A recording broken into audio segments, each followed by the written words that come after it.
people that grew up in the country know how to cook. Why do you think that is? What do you think what's the difference? Well, one thing is they had access to all these fresh ingredients.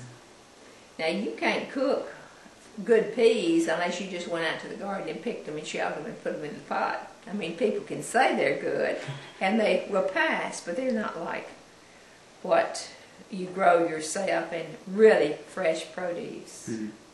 And you know, chickens don't even taste like they used to. The kind that grew up out in the chicken yard, you know. Mm-hmm.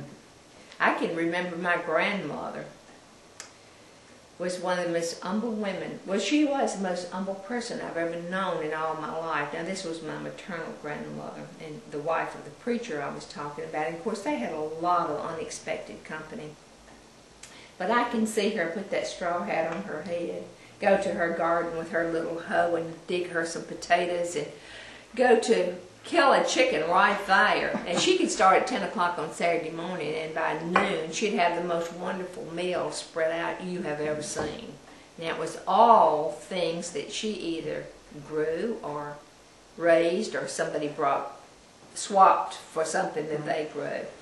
Oh, but fresh apple pies, and she, you know, dried her own apples, and so they were available the year round.